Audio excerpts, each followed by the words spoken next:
अगे पेन्ही के सूट सलवारवा जब जाही बहर भागे अगे पेन्ही के सूट सलवारवा जब जाही बहर भागे ए गेला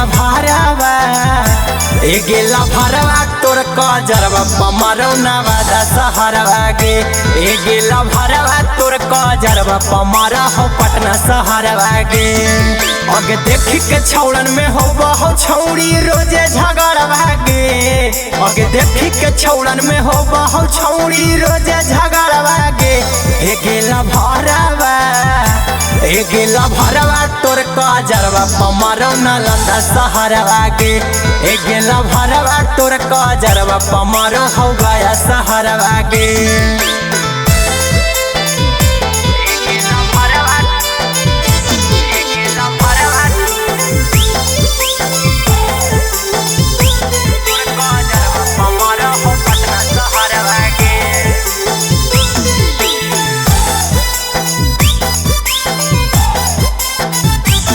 एगे ओठ में लगा बही जब पिंका ओठ लहलिया गे देखी के तोहरा सभे कहू अमर पहलिया गे एगे ओठ में लगा बही जब पिंका ओठ लहलिया गे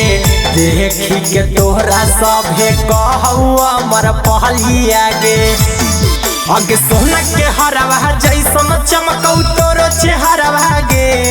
अगे सोना के हरवा जैसन चमकौ तोरो चेहरवा गे ए गेला भरवा तोर कजरवा पमरो हो बता शहरवा गे ए गेला भरवा तोर कजरवा पमरो जमुई शहरवा गे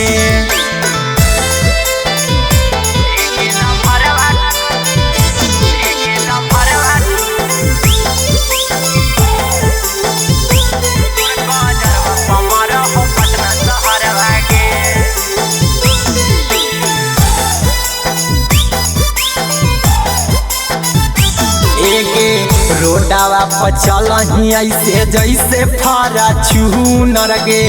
ऊपर वाला तोरा बनैल खून के तना सुनर गे एगे रोडावा पर चलही ऐसे जैसे फॉर्च्यूनर गे ऊपर वाला तोरा बनैल खून के तना सुनर गे एगे टाइगर कुंदा नमः बनेला चाह तोरेला भरवा गे अगे अंकित हीरा बनेला चाह तोरेला भरवा गे ए गेला भरवा तोर कजरवा पमरो से खटूरा शहरवा गे ए गेला भरवा तोर कजरवा पमरो रजौली शहरवा गे।